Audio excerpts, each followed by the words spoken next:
Donc Christian Rocard qui représente donc pour ce week-end les sites remarquables du groupe au niveau national. Donc c'est important pour vous d'être présent. En quelques mots, présentez-nous le nombre de sites remarquables du groupe sur la France. Bon, bonjour à tous. Alors donc je représente la Fédération nationale des associations locales des sites remarquables du goût, une magnifique fédération qui regroupe à peu près une bonne soixantaine de sites remarquables qui ont forcément un produit emblématique et on se sert de ce produit emblématique pour faire une mise en tourisme.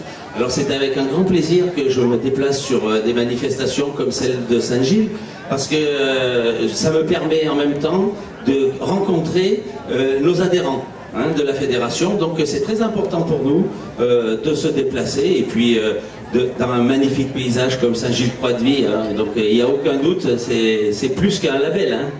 Donc Fédération nationale reconnue au niveau national et reconnue par les ministères. Vous dépendez de quel ministère?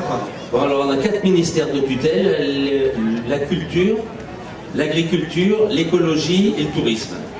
C'est important, vous vous rendez compte, là vous allez rentrer la semaine prochaine sur Paris et il y a un compte rendu qui est fait à chaque fois. Donc moi je ne suis pas à Paris, mais on a tous les mois et demi à peu près, on a des réunions avec les 4 ministères qui servent à se tenir au courant. Ils aiment bien être informés de ce qui se passe sur le réseau. Merci Christian, nous allons accueillir un autre Christian, c'est Christian Pouclet qui lui est le chef d'orchestre du village des saveurs, site remarquable du goût de Saint-Gilles. Oui, bon, merci. Merci, cher ami. Cher ami, oui.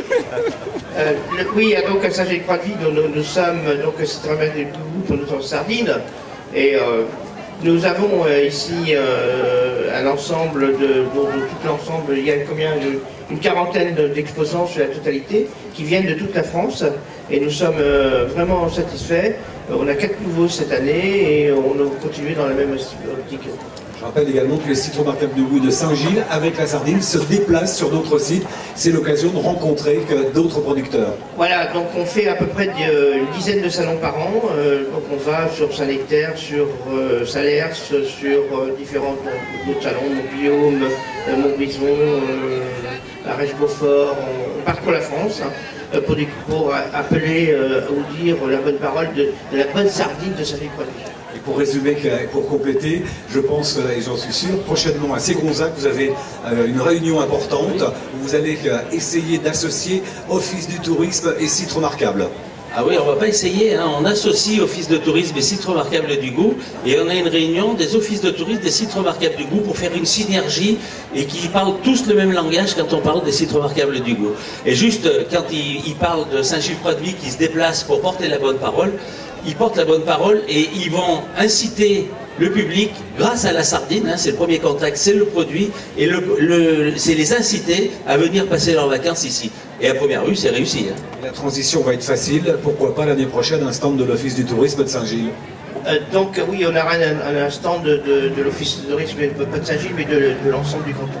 Voilà, donc merci à vous. Nous vous retrouvons donc dans quelques instants sur les stands pour continuer à présenter, agrémenter, déguster, apprécier les différents produits de nos producteurs des sites remarquables du goût. Le stand Calvados, Le Morton, Didier et Martine vous proposent et vous présentent leur production. Alors, j'ai un faible pour le poiré. Le poiré, c'est à la poire ce que le cidre est à la pomme. Vous résumez ça comme ça? Combien de poiriers tu as? 700. 700 poiriers, et on vous propose donc le poiré. Vous avez bien sûr le Calvados, verger haute tige. Ça veut dire quoi? Des produits naturels, sans aucun traitement, et ce sont les vaches qui mangèrent sur les arbres.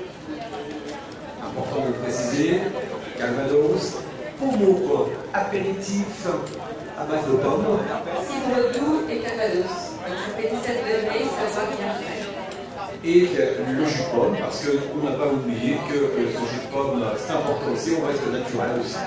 C'est un très bon produit. Rendez-vous sur le stand Calvados Le Morton, c'est à Mantilly, c'est dans l'Orne. Donc ta propriété, Pruneau d'Agen, c'est combien de pruniers? Alors, la propriété chez nous, c'est une petite exploitation qui est restée artisanale, donc c'est environ 4 hectares de pruniers. Ça va nous faire aux alentours de 1200-1250 arbres. 1250 arbres, donc là aussi tout dépend de la météo, pluie, grêle ou autre, c'est important, soleil. Alors c'est très très important, comme tous les métiers qui dépendent de notre climat. On va avoir besoin de soleil au printemps, en juillet pour faire mûrir le fruit et surtout faire monter les taux de sucre, puisque c'est nous, ce qui nous intéresse, c'est le taux de sucre, pour que le fruit aussi prenne une belle coloration, une belle couleur bleue et qui après donnera un beau pruneau. Alors on parlait que du pruneau de mi-étuvé, il est là, je peux en prendre un, voilà, comme ça on voit, la peau n'est pas fripée, j'allais dire, par rapport à l'autre, donc c'est combien de temps d'étuve? Alors c'est 12 heures de temps d'étuve, on est au premier stade de séchage, c'est un produit qui est typique, on va trouver seulement en période de récolte parce qu'il ne se conserve pas très longtemps, mais par contre il a la particularité d'avoir encore le goût de prune, la couleur du pruneau, mais pas tout à fait fripé encore. Les charnus, les moelleux? Les charnus, les moelleux, il est juteux, il est fondant, donc c'est un vrai plaisir de le déguster. Alors des nouveautés, tous les ans lorsque vous venez sur nos salons, vous nous proposez des nouveautés avec vos produits cette année, donc c'est la crème de pruneau. Prenez une bouteille à la main, présentez-la à notre ami, crème de pruneau, ça peut s'utiliser comment? Alors la crème de pruneau, c'est un produit qui va s'utiliser en kir, qui va pouvoir se mettre en coulis sur une glace, sur de la chantilly, sur une crêpe aussi. On va pouvoir le déguster, si on est gourmand, on va se faire plaisir. Alors le pruneau peut se décliner sous différentes présentations. Vous avez également de la moutarde à base de pruneau. Oui, moutarde au pruneau. Là, vous allez accompagner les grillades, les pommes de terre frites. Chez nous, on accompagne beaucoup avec le canard, mais vous pouvez l'accompagner avec du bœuf, avec du veau, avec toutes sortes de viandes, du moment qu'on a envie d'avoir un côté un peu fort, et le pruneau qui vient adoucir le tout. On rappelle que votre exploitation est à Saint-Aubin, à quelques kilomètres de Agen. Voilà, 45 km au nord-est d'Agen, en plein cœur de la zone de production. Merci Alexandra.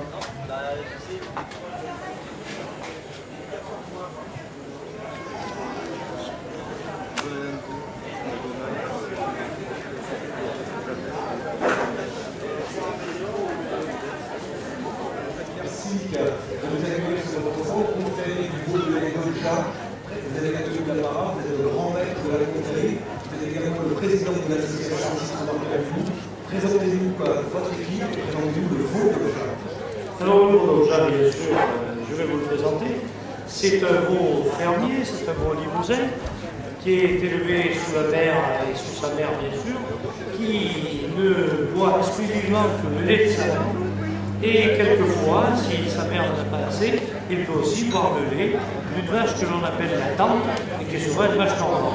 Alors nous avons une équipe aujourd'hui qui comprend un certain nombre de confrères. Nous sommes porteurs de la confrérie de l'association des sites remarquables du goût comme Saint-Gilles-Croix-de-Vie pour le veau fermier limousin.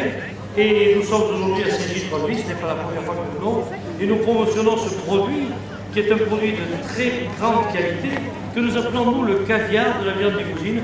Et vous voyez notre boucher qui est en train de travailler cette viande-là, qui vous est proposée sous forme d'escalope, qui vous est proposée sous forme de chipots, des chipots exclusivement des chipots de veau, ainsi que des boulets tout. Alors parlez-nous du boulet tout, justement. Alors voilà, le boulet tout, c'est une recette mise au point par nos membres confrères, notre ami Michel, qui est restaurateur et qui a mis au point cette recette-là. C'est de la chair de veau haché qui est assaisonnée avec un certain nombre de produits. On ne va pas vous donner tous les produits. Mais c'est qu'il y a au moins du piment d'Espelette. Voilà, il y a déjà du piment d'Espelette qui est un site remarquable lui aussi. Et il y a bien sûr du vin blanc, du poivre, du sel et plein d'autres compositions. Et le petit secret du chef, on ne dira pas. Et le petit secret du chef. Voilà pour le veau d'Orgeat. Pardon. Pénétin. Tout à fait. Bonjour grand maître. Bonjour. Alors présentez-nous Pénétin, la mouille de Bouchot, la confrérie, et puis les nouveautés que vous nous proposez sur cette édition 2014, le village des saveurs. Alors la confrérie date de 6 ans maintenant. Nous avons fêté notre anniversaire lors de notre chapitre au mois d'octobre. Et elle a vocation de faire la promotion des moules de Bouchot de Pénétin. C'est vrai qu'elles sont excellentes, mais nous devons quand même faire la promotion. Et depuis 2013, nous sommes aussi site remarquable du goût.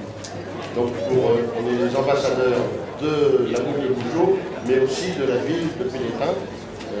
Puisqu'à Pénétin, il y a des choses à découvrir. découvrir, en particulier une plage qui est classée, la plage de Zundeur, avec 3 km de plage, et un sentier côtier qui fait 25 km.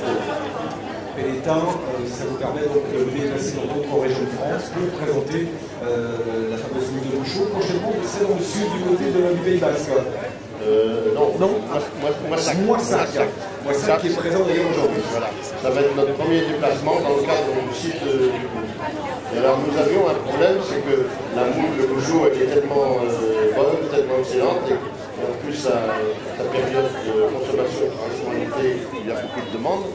Et donc la moule fraîche, elle est présente 4 mois. Donc on s'est dit qu'il faudrait faire un produit qu'on puisse aussi véhiculer et emmener sur les marchés des sites du bout. Donc nous avons créé 2 produits. D'abord, 2 produits nouveaux pour 2014. Alors, ça a été créé au mois de novembre, celle-là, c'est une soupe aux moules de Bouchot, des moules de Bouchot de Pélétin. Et depuis juillet, nous avons créé cette rillette aux moules de Bouchot. Et là, je peux vous dire que ça cartonne. Alors, la particularité, je peux vous dire, quand même 60% de moules dans la recette. Mettez ça au réfrigérateur, mettez ça sur les petits toasts, je vous dis ça. Alors, c'est vrai, là, on a créé d'abord la soupe, parce que les soupes de moules qui existaient n'étaient pas aussi bonnes qu'avec le moule de Bouchot. Et ensuite, on s'est rendu compte que c'était plus peut-être un produit d'hiver. Donc, il fallait quelque chose pour l'été. Et donc, avec notre producteur, on a essayé de faire quelque chose. Et ça, c'est idéal pour l'apéro. Pour l'apéro, c'est super. On dit pas plus, une tuerie, c'est de la bombe, il n'y a pas de mot, c'est ça. Par contre, il y a un seul mot, ne tardez pas, on va faire une cure demain soir. Venez sur le stand, venez déjà goûter, c'est possible, puis on fait l'acquisition. Moule de Pélétin, moule de Bouchot de Pélétin. Merci à vous de nous avoir accueillis sur notre stand pendant ces 2 jours et on reste bien sûr demain toute la journée pour compléter l'information sur la moule de Pélétin. Je viens de parler de la meule, quel est le poids? Le poids de la meule, à peu près 40 kilos. Donc une meule salaire, c'est à peu près 40 kilos. Et est-ce que vous savez combien il faut de litres de lait pour en faire une? Non, on ne sait pas, mais je vais le dire. Alors il faut 400 litres de lait.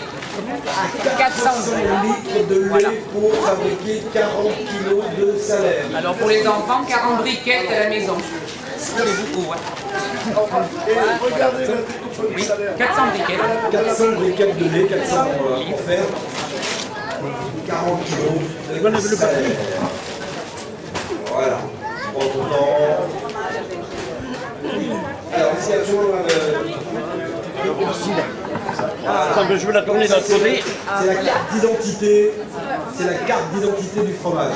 Elle est là. Parce que comme ça, c'est plus commode. Mais non, mais il y a le salaire de l'autre côté, c'est joli. C'est la carte d'identité du fromage? Oui, voilà. Tout à fait. Alors, on est obligé parce qu'on est en AOC. Donc, en AOC... Alors, AOC qui veut dire appellation d'origine contrôlée. AOP aussi, ça veut dire protégé. C'est l'Europe, après, qui nous a imposé l'AOP.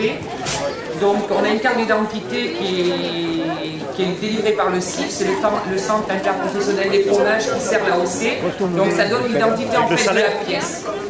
Alors, vous pouvez remarquer que l'étiquette est rouge. Donc, la plaque est rouge. Sur tous les salaires, il y a une plaque rouge, c'est obligatoire. Donc, il y a quoi sur la plaque? Alors, dessus, il y a marqué S. DR, ouais. DR c'est SA. Voilà. Alors, DR, c'est notre ferme. Chaque ferme a 2 lettres, c'est obligatoire. Donc, s'il y a un problème sur une pièce, si vous voulez, ils savent automatiquement qui c'est. Si par exemple il y avait un problème sur cette pièce-là, ils voient DR, ils ont un relevé, ils voient la ferme que c'est, chaque ferme a 2 lettres et non pas les mêmes lettres en fait. Et SA, salaire. Donc on nous délivre les plaques. On nous délivre les plaques comme ça vierge. Et qu'est-ce que fait le vacher quand il a fini quand il a monté sa pièce, il poinçonne dessus le quantième. C'est le jour où elle a été fabriquée. Donc on sait exactement l'année, le jour où elle a été faite. Là, c'est 131. Alors, c'est 131, c'est au mois d'avril.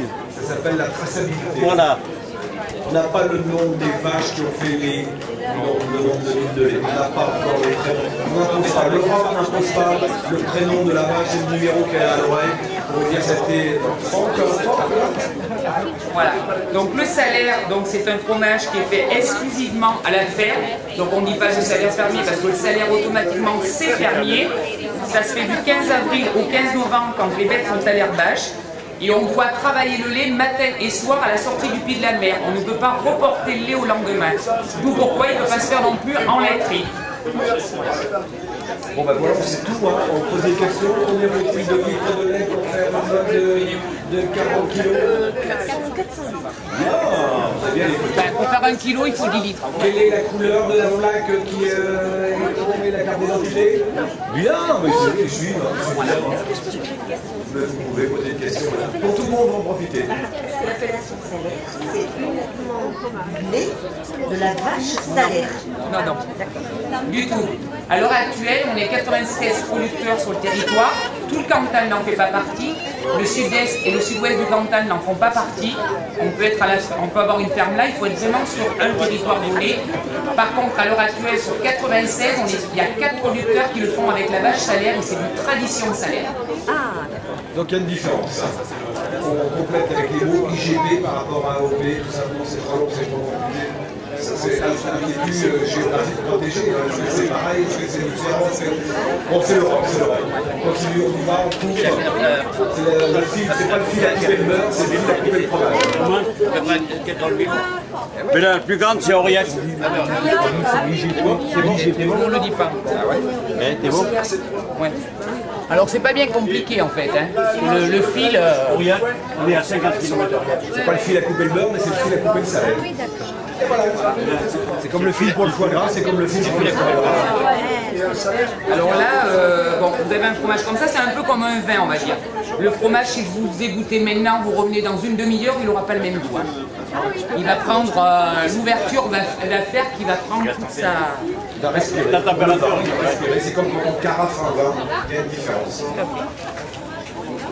Par contre, ce qui est à signaler en tant que producteur, vous allez sur des marchés, ce qui est très très important, une pièce comme ça, on peut voir que c'est du salaire sans la plaque, sans l'empreinte dessus, comment?